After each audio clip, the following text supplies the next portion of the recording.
no me extraña esto de esperar que funcione la tecnología. Como estoy en el contexto de mi ciudad, con mucha confianza de nuestra cultura, yo puedo decir que la tecnología moderna esta como que tiene nahual, y yo le caigo mal al nahual de las computadoras, de todo eso, que nunca funcionan cuando yo las necesito. Entonces, ya estamos funcionando. Mi agradecimiento a los organizadores por la invitación. A ver si no me queda grande la camisa. Son patojos que yo conozco desde niños, desde que eran niños. Y es muy agradable verlos pues ya en estas lides, en estos niveles, con estas altas responsabilidades de organizar congresos de arqueología. Y estoy diciendo esto porque tiene relación con lo que voy a exponer. Hay en Xela ahorita el final y el principio de ciclos en nuestra historia local. Xela es una ciudad, para los hermanos mexicanos que nos visitan, es la ciudad proporcionalmente más intelectual de Guatemala, la más académica, y que proporcionalmente tiene más centros de educación en Centroamérica. Para algunos guatemaltecos, o para muchos guatemaltecos, estas cosas que estoy diciendo serían cuestión del tradicional localismo de Xela. Muy orgullosos, muy centralizada la academia en Xela, felices de ser localistas, de ser de Xela. Todo se inventó en Xela, todo empezó en Xela. Para los hermanos mexicanos diría con todo respeto que el localismo de Xela es comparable al nacionalismo mexicano, si lo observamos desde otros contextos latinoamericanos. Y esto pues nos ha inquietado mucho, y algunas razones históricas hay. Pues dentro de ese contexto no me sorprende que estos jóvenes estén organizando estos eventos, ¿no? Porque estamos terminando y cerrando ciclos. Hasta hace unos 10, 15 años, la ciudad vivía en el contexto de la intelectualidad y el arte. La ciudad vivía de memorias, vivía de glorias pasadas, de los poemas modernistas, de los primeros juegos florales que ahora están llegando a 100 años, de la tradición de la escultura quetzalteca, etcétera, etcétera. Todo era recuerdo. Pero en los últimos 15 años, el fenómeno que ocurrió hace 100 empieza a retornar. El retorno, como ustedes saben, es una de las categorías filosóficas y éticas de la cosmovisión maya, el retorno.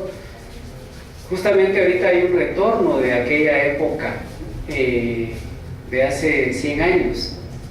Hace 100 años las orquestas italianas, alemanas, sinfónicas, francesas, llegaban desde Europa a Xela. Y después, si tenían tiempo, se iban a Guatemala, a la capital. La arquitectura, algunos vestigios quedan acá en el centro de cómo fue configurada la ciudad en ese momento, y claro, eso era parte de un complejo económico, político, social, migraciones europeas, etc. Pues todo eso termina en los años 30, entre los años 30 y 40, y a partir de ahí Xela se queda viviendo, por lo menos el mundo intelectual, académico, artístico, se queda viviendo de esas memorias. Pero hace 15 años eso empieza a retornar. Una gran producción artística, sobre todo en la ciudad ahora. Hay por lo menos unos 15 ballets que antes se llamaban folclóricos, ahora hasta la categoría ha cambiado. Ya no se llaman folclóricos, sino solamente ballets, la agrupación de danzas, etcétera, etcétera. Eso está retornando. La poesía, la narrativa, la música, todo está regresando como en una nueva oleada. Hace 100 años, artistas como Barbajacó, Santos Chocano, de la misma tendencia pero más cerca, el mismo Neruda estuvo en Xela, respirando el ambiente artístico que le inspiraba de la ciudad.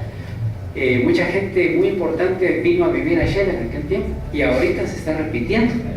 Muchos artistas mexicanos del sur de México, del centro de México, guatemaltecos, capitalinos, están regresando a Xela. Y vamos a tratar de... Hago esta introducción y luego voy a tratar de explicar con esta presentación algunas posibilidades que hoy el conocimiento y la ciencia occidental nos están permitiendo, que hace poco tiempo no nos permitía. Es decir, explicar desde nuestra propia sustancia cultural los fenómenos económicos, sociales, políticos y sobre todo para este contexto los fenómenos culturales. Es decir, estudiar el nahual como un objeto de estudio, eso es una cosa, pero vivir el nahual y ser el sujeto del estudio, el mismo investigador, esa es otra cosa muy distinta. Ayer hablaba con el maestro Víctor Rocancó, acá frente. Él es un político muy destacado en la ciudad, una historia política. Yo creo que cayó en la política más por la reputación académica. Un experto en desarrollo, en aguas me parece también. Y hablábamos algo en lo que coincidimos con muchos quetzaltecos que estamos acá, o mucha gente de Xela, en este congreso. Hemos visto excelentes presentaciones, trabajos etnográficos muy rigurosos, exquisitos trabajos etnográficos que a nosotros nos encantan, a ustedes les han gustado, son muy satisfactorios en la disciplina en la que se concentran. Es decir, no puedo echarles más flores, son magníficas presentaciones las que yo he oído. Pero hablábamos con Víctor y con otra gente de Xela, que están muy bonitas, pero para nosotros, acá en Xela, son absolutamente familiares las informaciones que nos traen, absolutamente familiares. Incluso pueden ser sorpresivas para mucha gente que viene de la capital, de muchos chapines.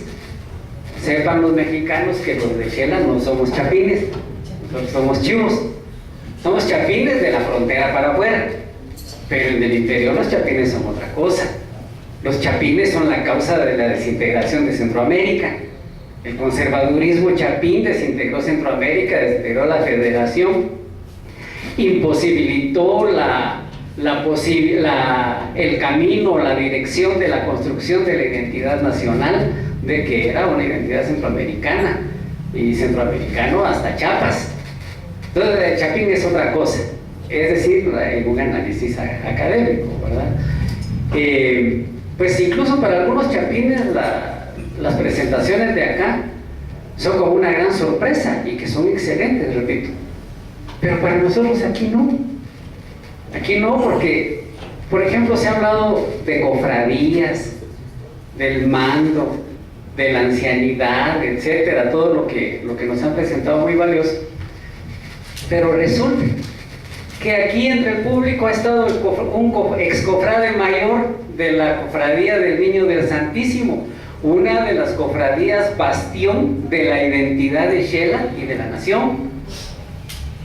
Entonces estos estudios que se hacen en Xela, muy similares, análogos, nos vienen a presentar y que son excelentes, pues para nosotros no pueden ser sorpresivos, son magníficos, pero son familiares, para nosotros son cotidianas las informaciones. Esa es la primera experiencia. La segunda es que nos remiten, las presentaciones que hemos escuchado, nos remiten a un contexto histórico en que éramos un solo bloque mesoamericano, antes de las divisiones políticas de la colonia. Encontramos que las mismas tradiciones aparecen en toda la región. aunque ahora por la construcción ideológica de las actuales naciones esto parece diferente y hasta nos provoca celos. Por ejemplo, a muchos guatemaltecos no les gusta que se diga que la Llorona, la tradición de la Llorona es mexicana, pero es mexicana, pues no hay otra posibilidad. Son de las premoniciones que existieron en Tenochtitlan, antecito de la llegada de los españoles, cuando aparece la mujer lamentando la pérdida de sus hijos, etc. Y se extiende a toda Centroamérica. Lo que pasa es de que las construcciones ideológicas, la división geográfico-política de la actualidad ha ido creando cierta pertenencia a estas nuevas construcciones y hoy nos sentimos relativamente diferentes, y eso es lo valioso de los trabajos que he visto, que nos remite al reencuentro de esa raíz ancestral interrumpida justamente por el fenómeno colonial. Cuando empecé esta disertación, les decía que hoy la ciencia moderna, particularmente la termodinámica, naturalmente la física cuántica, la visión holística de la existencia, nos permite desde la visión occidental aproximarnos a formas en que la visión occidental del mundo pueda interpretar nuestra visión del mundo. Esto es algo muy importante. Toda la antropología, la arqueología y todas las ciencias trae una marca, que es la marca del materialismo positivo.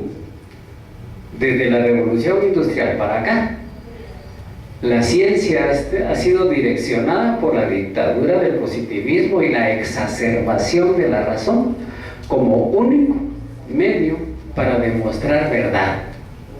Esa es una construcción europea correspondiente al desarrollo de las ciencias básicas en el siglo XIX, que fundamenta todo el desarrollo del positivismo y que direcciona a toda la ciencia del mundo, porque es una ciencia que tiene un respaldo ideológico y económico que se hace hegemónica.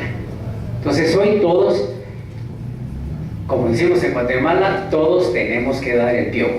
Cualquier investigación científica que no pase por el tamiz del pensamiento positivo de Occidente no es ciencia. Esto es un acto colonial, es un acto colonizante, es colonizador y es racista. Pero como es dentro de ese contexto científico en el que todos trabajamos, pues tenemos que ir, como dije, dando el piojo y tener que ganar el examen ante Occidente para que nuestro trabajo, nuestros criterios de verdad, nuestras investigaciones sean reconocidas como válidas y tengan certificado de verdad. Entonces planteo algunas preguntas. ¿No es ese proceso un acto de discriminación y racismo? ¿Quién le dijo a Occidente que su forma de construir conocimiento es el único? Y no solo el único, el verdadero. Eso nos remite a una analogía. Analogamos el criterio del único Dios cristiano, el Todopoderoso, que es blanco y que se hace blanco justamente hasta el siglo XVI, en el Renacimiento. Pues igual le pasa a la ciencia, igual, y esto es lo que queremos explicar acá. Las culturas originarias de todo el mundo, no solamente nuestras culturas madres, tenían una conexión relativa muy profunda con el universo, con la existencia, pero no es porque hayan sido culturas extraordinarias. No existen culturas extraordinarias o especiales. Existen culturas únicas, pero no extraordinarias, no especiales. Eso de extraordinario y especial también es del proyecto, es una parte de la ideología del proyecto colonial europeo.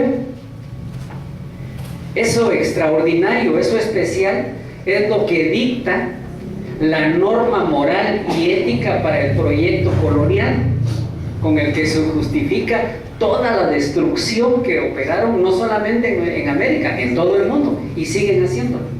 Entonces no hay culturas extraordinarias o especiales, hay culturas únicas.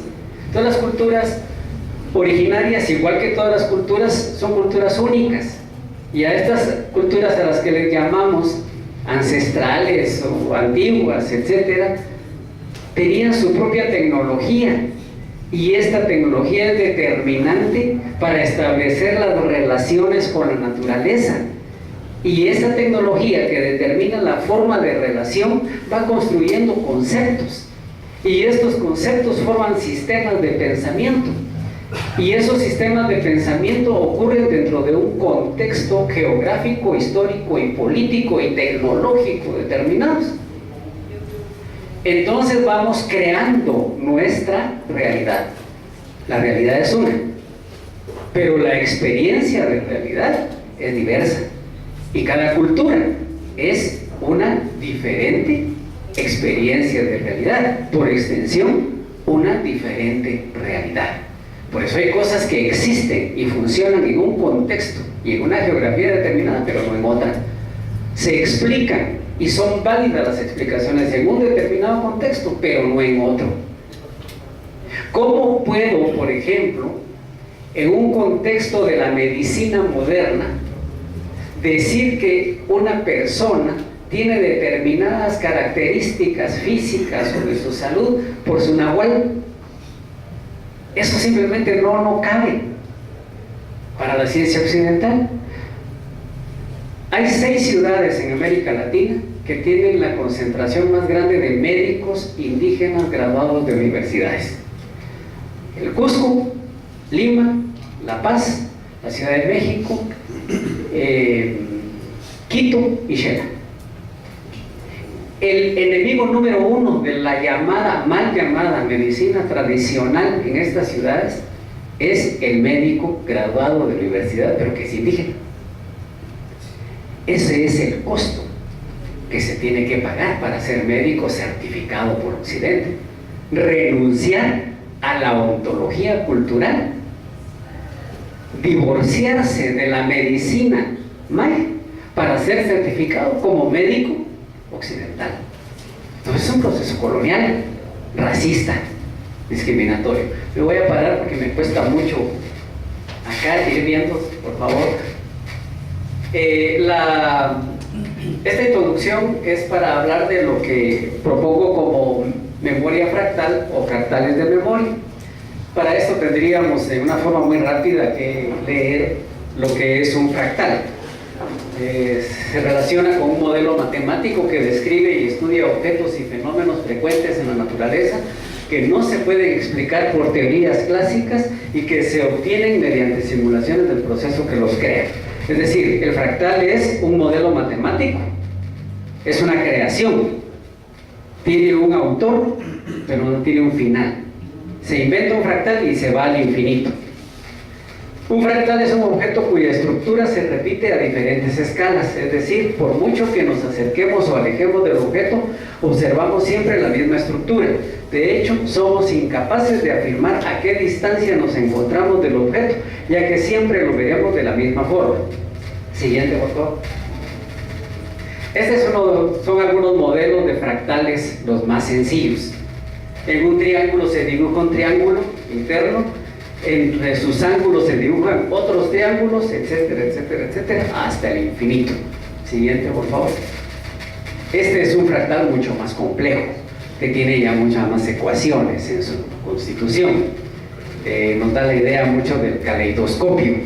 El caleidoscopio produce infinitas formas con los mismos elementos. O sea, se cambia todo el diseño, pero los elementos van a ir combinándose en formas infinitas. Entonces es lo mismo, pero ya no es lo mismo. Esa es la paradoja. Es una de las nuevas categorías de la física cuántica que nos ofrece. Y cuando la física cambia, cambia la apreciación de toda la existencia. Entonces el caleidoscopio es con los mismos elementos. Ya no es lo mismo, siempre cambia, pero sigue siendo lo mismo. Esa es la categoría de la paradoja. Por favor. Ese es un fractal muchísimo más elaborado. También me tengo que disculpar por la calidad de las gráficas. Aquí han presentado unas gráficas muy artísticas. Ya les expliqué que yo soy enemigo de la tecnología y hice esta presentación más por compromiso, porque me atan mucho traer esto. Yo prefiero hablar sin ningún referente gráfico, Pero bueno, para ser condescendiente con ustedes que vienen acostumbrados a esto, pues tuve que hacerlo y me salió mal, pero la cosa es que me entienden, por favor. La fractalidad se replica en la matemática, con fórmula matemática, pero la fractalidad es natural. Cada día se descubre más que en cada elemento, que en todos los elementos de la vida material, de la existencia material, existe la fractalidad. Veamos, por ejemplo, algo que me gusta mucho es el pavo real. Cada ojito de la cola del pavo real es otro pavo realito, si se dan cuenta de eso, y así se va al infinito. La gallinita, que es la planta que está aquí abajo, así se le llama acá, la gallinita, eso es un fractal, se está replicando constantemente y llegaría hasta el infinito. Igual la forma de los caracoles, los helechos, a nivel molecular se está confirmando la misma fractalidad. Pasamos, por favor. La otra categoría que quiero utilizar, en realidad me dedico bastante tiempo a esto y menos tiempo a lo que concierne a la cuestión de la dualidad, pero para aprovechar los recursos que la física nos está dando y empatarlos o emparentarnos con nuestra naturaleza cultural, con nuestra lógica de pensamiento, con nuestra sustancia esencial, ¿no? Con nuestro pensamiento. El toroidal o la imagen toroidal, estas imágenes nos presentan el patrón de movimiento de la energía de todo el universo. Todo el universo es energía y toda la energía del universo se comporta en esa forma. Es un universo circular, todavía no está claro si somos, bueno, es un universo circular o esférico, todavía no está claro si somos un universo esférico positivo o negativo. Todo indica que podría ser positivo, como lo estamos viendo acá, pero existe la posibilidad de que sea un universo como el que tenemos acá. Ahí es multifractal, en donde habría depresiones en el universo de tiempo y espacio que nos conducirían a curvas negativas, formando una positividad curva en el universo. El movimiento de la energía, que es el patrón universal, se replica naturalmente en los planetas, como el nuestro. La energía del planeta fluye en esta forma. Se genera acá, se va desde el ecuador, y así ocurre en el ecuador del universo, de cualquier galaxia. Gira hasta el norte, regresa al ecuador constantemente en estas direcciones, y del ecuador hacia el sur, etcétera, etcétera. Y en ese proceso hay reorganización, actualización y reestructuración constante de la energía, pero el movimiento y el patrón continúan. Otra vez sigue siendo lo mismo, pero ya no. Entonces, esto ya nos da sustento a que, sobre todo en las ciencias sociales, podamos tener respuestas, como nos enseñaban queridos maestros de la universidad, sí y no. Y para la ciencia occidental eso no existe. O sí o no. Pero el sí y no, no. Pero pues sí y no, sí. Pues, no estoy haciendo retrueca, no es juego de palabras. Así es la cosa. Entonces, este mismo movimiento toroidal se repite en la estructura del organismo humano, en su electromagnetismo. Desde las ondas alfa, beta, etcétera, todo esto está girando alrededor de nosotros en el mismo movimiento. Y gira alrededor de lo que para los hermanos mexicanos, creo que hay pocos, nosotros le llamamos bush, el ombligo. De aquí gira esta energía electromagnética alrededor nuestro, con el mismísimo patrón. Y este patrón de energía pues va a reproducirse en las relaciones que tenemos, en las relaciones con otras personas. La irradiación de esta energía se extiende a 5.5 metros. Es decir, que aquí tenemos, en esta reunión, estamos dibujando esta forma energética, porque estamos todos amontonados. Entonces se están mezclando nuestros campos electromagnéticos. Para esto, aclaro, hay que tener mucho cuidado con los conceptos y las apreciaciones que hace la famosa New Age, sobre todo de los gringos, la nueva era, que en su vacío existencial espiritual andan buscando desesperadamente ciertos sectores de clases de sociedades muy ricas para satisfacer sus necesidades existenciales en religiones y en espiritualidades antiguas que ellos consideran exóticos. Ahí buscan ellos la realización para llenar su vacío existencial, y entonces empiezan a hablar disparates, empiezan a folclorizar y a degradar la calidad científica y el criterio de verdad que surge de todo lo que las culturas antiguas presentían, de lo cual tenían conciencia, y que la ciencia moderna occidental hasta hoy empieza a comprender. Siguiente, por favor. Las estructuras disipativas es otra de las categorías de la nueva ciencia, muy trabajada por el premio Nobel Ilya Prigogine, creo que se pronuncia, en los años 70. La estructura disipativa constituye la aparición de estructuras coherentes, autoorganizadas en sistemas alejados del equilibrio. O sea, fuera de cualquier equilibrio, sea físico, mental, emocional o de cualquier tipo. Cuando los elementos que integran el equilibrio se disgregan y se separan del equilibrio, teníamos la idea de que todo se va a convertir en desorden, pero resulta, según Prigogine, que se autoorganiza la separación de esos elementos hasta encontrar otra vez el equilibrio, alejado del equilibrio original. Otra vez sí y no. Se terminó el equilibrio, pero el equilibrio continúa lejos del centro de equilibrio original. Entonces otra vez sí pero no, y no pero sí, o sí y no a la vez. Ese sí y no no cabe en el pensamiento estructural. Ahorita la ciencia ya está cambiando, pero resulta de que es uno de los fundamentos de la cosmovisión maya y de otras culturas. Tampoco nos vamos a creer la mamá de Tarzán porque tenemos estos criterios. No, todas las culturas antiguas tienen cosas muy similares. El sí y no, el equilibrio en el desequilibrio en el equilibrio, el orden que nace del desorden, que a la vez es orden, etc. Esto nace en un concepto fundamental de la cosmovisión maya, en el Popol Vuh, nuestro libro sagrado, el Unra'an, el una pierna. Esto es un prodigio de descubrimiento que hizo, porque lo hizo desde su ontología cultural, el maestro Adrián Inés Chávez, de acá de Xela, bueno, de San Francisco del Alto, pero se vivió y se formó aquí en Xela. Hay un salón en este edificio que lleva su nombre, Adrián Inés Chávez. Él dice: Huracán es una figura esotérica, una pierna. ¿Y cómo es eso?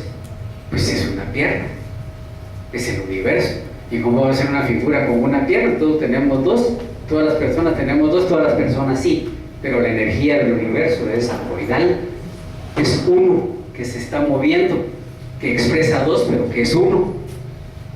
Entonces, hacerlo ya en una forma esotérica más popular, el Huracán significa el que no tiene sexo, no es hombre ni es mujer, no es pasado ni es futuro, no es luz ni es oscuridad. O es luz, es oscuridad, es mujer, es hombre simultáneamente. Y más que hombre y mujer, es masculino, femenino simultáneamente. Pues esto está aquí, en el toroide, en la estructura disipativa. Y porque se trata de un concepto que ha dado una acertada extensión de la teoría a la termodinámica. Fíjense que estamos pasando de la termodinámica a una interpretación esotérica, que es una de tantas interpretaciones que puede tener un libro sagrado, a sistemas alejados del equilibrio que solo pueden existir en conjunción con su entorno. Es decir, el equilibrio es el entorno. Si no hay entorno, no hay equilibrio. Y el entorno universal no es femenino, no es masculino, o es masculino y es femenino a la vez.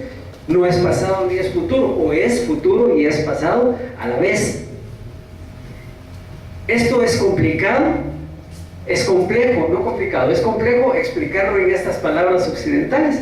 Pero si hablo del Burracán, eso es algo muy simple.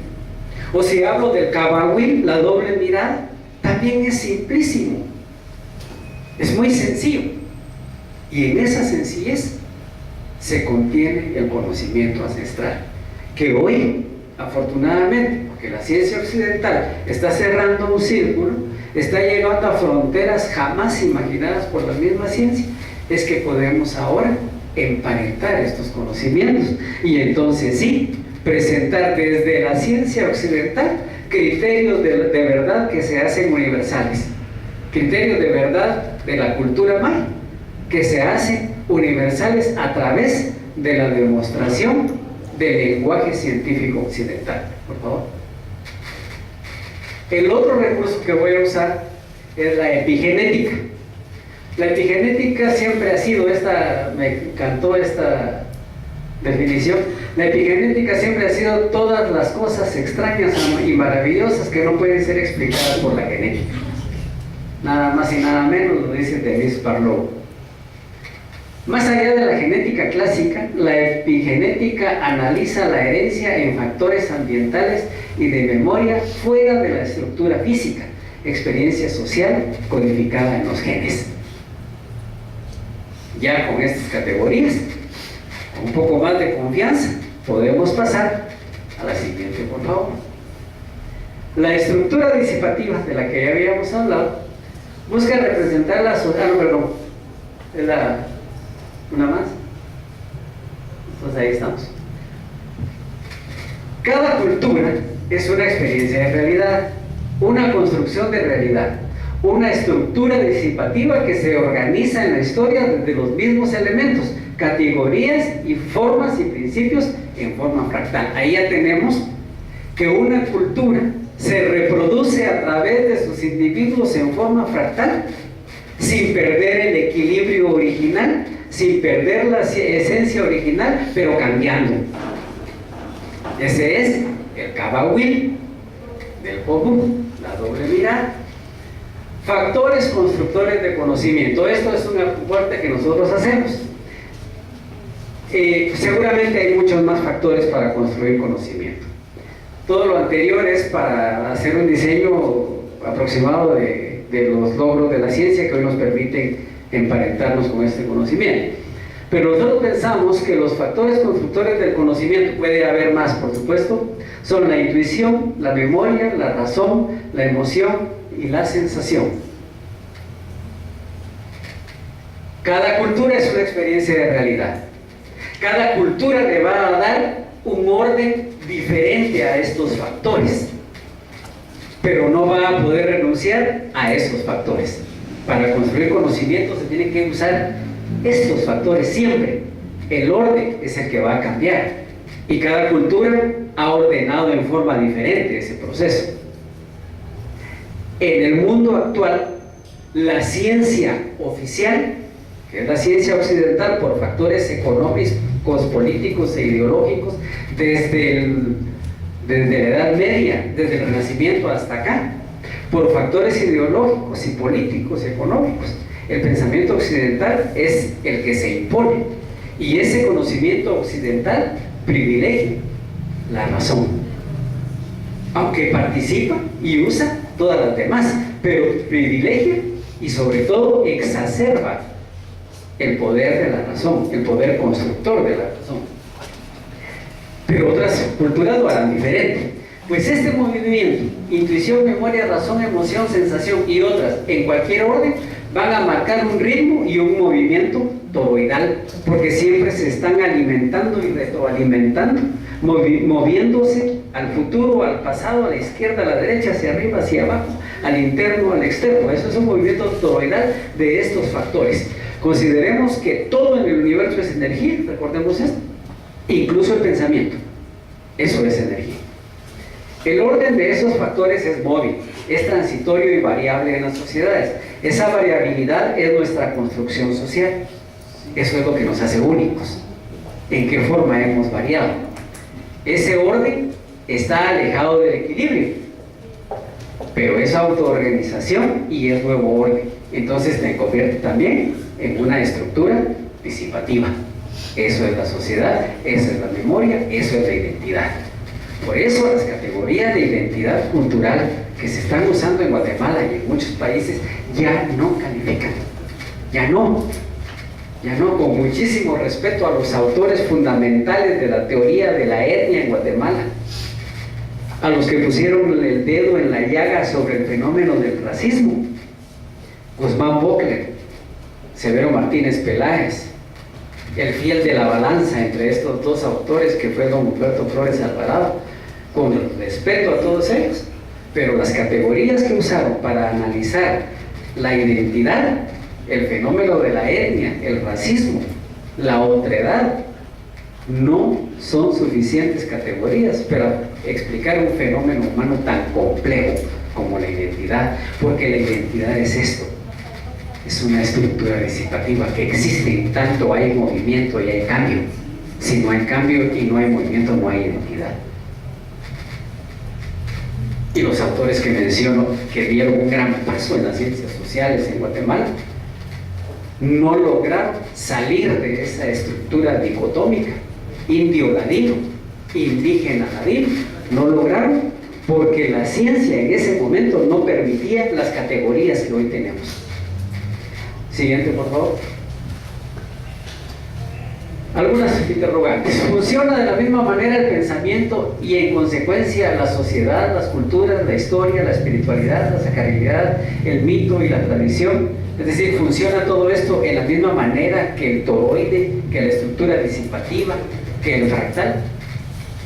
El calendario maya, el popú, los códices, las leyendas, las tradiciones y los mitos pueden ser una representación toroidal, fractal, disipativa de nuestra cultura, y podríamos entenderlas desde esas perspectivas. Nuestra propuesta es que sí, no absolutamente, pero es un paso que nos acerca a la comprensión de nuestra esencia. Es decir, entendernos nosotros mismos con nuestro propio pensamiento, no con lo que los griegos nos vinieron a decir. La antropología y la arqueología y la historia tienen el estigma, la marca del adamcismo en Guatemala, del indigenismo mexicano, que fue una copia de toda la etnografía francesa del siglo XIX, racista. Y de México se hace una caricatura en Guatemala que se llama el Instituto Indigenista Nacional y el, ¿cómo se llamaba?, de Integración Económica Centroamericana. Seminarios de Integración. Todo eso viene desde Francia. Ahora, entenderlo desde nuestra propia ontología es posible hasta ahora, porque hasta ahora la ciencia abre nuevos espacios, nuevas perspectivas, y entonces miramos que nuestro espectro interpretativo se va a enriquecer. El constante cambio de la oralidad, que es el objeto, el sujeto de este congreso, el constante cambio de la oralidad puede analogarse a las categorías explicadas del fractal, del toroide, etc. Las anteriores categorías de la física podrían explicar la paradoja de la oralidad, en el que todo permanece y se conserva, pero todo cambia y se transforma. Porque esa es la riqueza de la oralidad. Cada cuento que se cuenta, cada vez que se cuenta, es nuevo, pero se conserva. ¿Cómo es posible eso para la razón estructural? Con estas nuevas categorías, sí. Por eso es que hay cosas que parecen mentir, pero no son mentiras. En el trabajo de antropología y de arqueología, sociología, algunos de ustedes habrán tenido la experiencia en que están convencidos que lo que la gente dice no es cierto, pero también están convencidos de que lo que la gente dice no es mentira. Esa es una paradoja. Benjamin Franklin decía algo muy importante que me gustó mucho, por eso se me grabó: una gran verdad es una gran verdad cuando su contrario también es verdad. Y eso es algo muy frecuente en las ciencias sociales, pero es prohibido. Es prohibido, porque no puede ser. Si es verdad y no puede ser mentira. Es una de las dos cosas. Pero hoy la ciencia se está extendiendo, ¿no? sus posibilidades se extienden. Entonces nosotros ya nos podemos sentir cómodos, porque somos culturas, voy a decir el término ahorita, cabahuilísticas. Es decir, tenemos como principio moral el cabahuil, la doble mirada, que sí hace posible el sí y el no. Una verdad cuyo contrario también es verdad. Por favor. Las presentaciones que hemos estado recibiendo en este congreso, como dije, han sido novedosas, reveladoras, sólidas, muy enriquecedoras, pero a la vez son cotidianas, familiares, íntimas para nosotros. En muchas ciudades como Xelajú, no solo Xela, los rituales, las creencias y las tradiciones, sean precoloniales, coloniales o presentes, y los símbolos míticos son constructores de la realidad. El mito construye la realidad. No es al revés. Bueno, otra vez, para ser toroidal, la realidad construye al mito y el mito construye la realidad. Es decir, hay un momento en que el mito, creación humana, se hace autónomo y se separa del humano y condiciona y dirige, direcciona la construcción humana. Por favor. Pero debemos de explicar, entre comillas, porque explicación también es una cuestión muy, muy occidental, que implica lo absoluto de la dictadura de la razón. Pero debemos entonces de dar esa explicación, entre comillas, nuestra percepción local de la tradición oral y de cómo ésta nos realiza. Pero antes debemos de reflexionar sobre la tradición oral como constructora de realidad. ¿En qué medida la tradición construye la realidad? La tradición oral como fundamento de la dignidad y de la identidad de Xelajú, el nombre, para ser más correcto, sería Xelajú, ¿no? O la tradición oral de la cuna de la cultura. Hay unos vasos que están usando por ahí, ayer miré, decía Xela, la cuna de la cultura. Eso, pues cualquier persona de Xela no solo lo sabe, está orgulloso y maravillado y convencido de que Xela es la cuna de la cultura. Pues esa cuna de la cultura no es un invento de los juegos florales. Es decir, cuando se asume que la cultura es el arte, que es solo el arte, pero no es eso, ustedes lo saben, ¿verdad? No, es mucho más. Pero esa rimbombancia de la cuna de la cultura, la rimbombancia, y ese nombre, cuna de la cultura, sí es de 1920, 30, por ahí. Justamente por la intelectualidad de Xela, por su cantidad de escuelas, por el arte que se produce, corrientes artísticas nacidas en Xela, artistas destacadísimos y muy significativos para el arte nacional, etc. Por eso se le llama hoy la cuna de la cultura. Pero ese concepto ya existe desde antes. Eso es mucho, mucho más anterior. El nombre de Xelajú lo dice. Xelajú, no, bajo los 10 talentos, bajo las 10 sabidurías, bajo las 10 místicas. Incluso hay discusión si es no o es Kiej, Xelajú Kiej. En cualquiera de los dos conceptos, las categorías van siendo las mismas: talento, solidez, historia, política, mística, etc. Bien, esa tradición oral ha sido fundamento en Xela. La tradición oral, por ejemplo, en este contexto, es tan fuerte que produce algo de lo que no nos damos cuenta, aunque es cotidiano.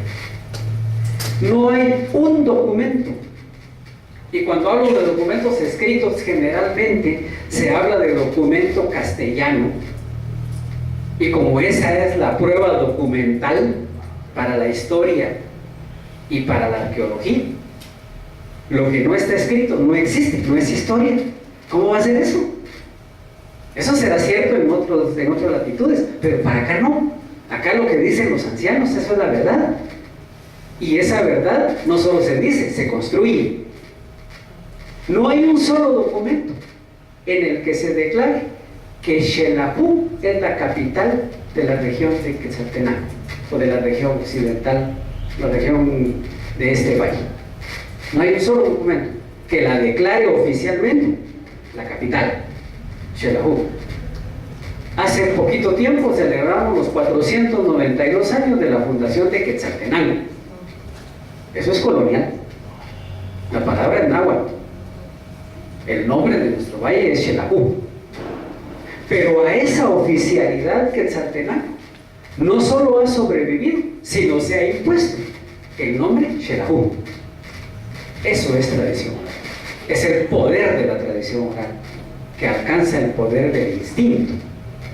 Yo no soy de Quetzaltenango, yo soy de Xela. Y los Juegos Florales son de Xela. Y la capital del sexto estado fue Xela. Y el equipo que siempre pierde, pero que a veces gana, es Xela. El único espacio en donde se realiza un acto inconstitucional públicamente es el Estadio Mario Cotoseco, porque ahí se ratifica cada sábado o cada domingo el estado de los actos y a su capital, Xelajú. ¿Dónde está escrito eso? Hay un referente histórico, los documentos del estado de los actos, pero ahí no dice que la capital sea Xelajú, pero nosotros somos de Xelajú. Eso es el poder de la tradición oral. Es Xelajú la que aglutina, no Quetzaltenango. Es Xelajú la identidad, no es Quetzaltenango. Cualquier documento escrito puede ser referente, pero no es sustancia. Un documento puede ser referente de una identidad, pero no es la identidad. Una toponimia, sí. Y ayer hablaron de toponimias, paisajes, etc. Bien. Un acto irreverente a la verdad colonial se requiere para descubrir o redescubrir nuestra ontología y validar nuestras propuestas de conocimiento. La irreverencia para la construcción de la verdad, es decir, ¿por qué todo debe pasar por el tamiz del criterio de verdad occidental para que sea verdad? Muchas cosas sí. La matemática, por ejemplo. Pero la matemática maya también es universal. Y pasa cualquier tamiz. Ahora, el mal de ojo. ¿Cómo podemos probar que el mal de ojo existe? Pues se puede probar. Incluso en la Universidad de México hay 3 tomos que se llama mal de ojo, causas, efectos, tratamientos o algo así. Son 3 tomos enormes. Muy buenos los trabajos de un montón de disciplinas que participaron ahí, pero tenemos que ser irreverentes con esa construcción de la verdad. Es decir, en algunas cosas como la matemática, pues no podemos decir 2 más 2 en Europa son 4 y aquí son 6. Por lo menos en la matemática clásica, en la física clásica, eso no se puede. Pero sí existe la matemática, la geometría, la trigonometría plana y del espacio, la geometría analítica maya, que puede confirmarse con la otra geometría, con la otra matemática y la otra física. Pero hay otras categorías, otros espacios que no se puede pasar por ahí. El mal de ojo. ¿Cómo se explica el mal de ojo? Hay explicaciones, pero hay otra pregunta, esa es la irreverencia. ¿El criterio de verdad occidental es pertinente con nuestra ontología cultural? Necesitamos nosotros confirmar que sea real el mal de ojo en el occidente para que sea real para nosotros. Eso no. Yo he observado un montón de casos de mal de ojo y toda la gente ha dicho, sí aparecieron los puntos ahí en el huevo, ahí está el mal de ojo. Yo no lo miré. Nunca lo miré y estoy seguro que no estaban esos puntos, pero esos puntos que yo no miré, la gente decía que sí existían y yo estoy seguro que no, pero también estoy absolutamente seguro de que la gente no mentía y eso no lo puedo explicar con palabras de Occidente, con racionalidad de Occidente. 7 viejitas de 70 años, en un ejercicio que hicimos, una investigación en Totonicapán, era sobre la tormenta Stan, era otra cosa, pero ya aproveché para observar algunas. De 40 casos de ojo que vi en casi un año, todos dijeron, algunos 6 creo que dijeron que no tenían ojo, no había puntos en el huevo. El resto sí tenía puntos.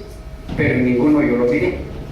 Entonces lo que le hice fue decirle a Marcelo, que me apoyaba, un compañero de Toto, que se robara los huevos, que decían que sí tenían puntos, pero nosotros no mirábamos que tuviera puntos, y los llevamos a otras casas. 7 viejitas de 70 años, automáticamente al ver los huevos, dijeron: chish, eso tiene ojo, ¿quién trajo ese huevo chuco aquí? No sabían nada del experimento. Y el resto de la familia no miró nada, solo las señoras de 70 años. Yo estoy seguro que no miré las fotos, pero estoy seguro que la gente no mintió. Una verdad es una gran verdad, cuando el contrario es una verdad. Entonces ahí aparece para mí la pregunta. Los criterios, las preguntas, los verbos que usamos en el pensamiento occidental son los pertinentes para responder a nuestras preguntas. Tenemos que ver los puntos en el juego, o tenemos que sentirlos, intuirlos. No es lo mismo existir que ver. Son categorías muy distintas, categorías desde las cuales tenemos que apreciar nuestra realidad. Bien, entonces por eso la pregunta es pertinente. El criterio de verdad occidental con nuestra ontología lo es siempre o algunas veces. Las categorías fractal, estructura disipativa, epigenética y energía toroidal pueden coadyuvar a la descolonización de nuestras disciplinas y construir una teoría latinoamericana. Por favor. Acá, no sé cuánto tiempo tengo todavía. 10 minutos. Ay, no me da tiempo, pero bueno, voy a aproximarme a algunas. Miren, para presentar mitos y leyendas vinieron los expertos, que ya trabajaron toda la semana. Entonces yo, de una forma muy cotidiana, es decir, tratando de liberarme, no es que el otro trabajo sea una jaula, pero tratando de hacerlo de la forma más lozana, más cercana al contexto cultural, sin mayor análisis al principio, voy a contarles una historia que me contó una señora, se llama Doña Máxima, de aquí del Llano del Pinal. Una historia que nosotros trabajamos en el Llano, en algunos proyectos. Me contó una historia del maíz.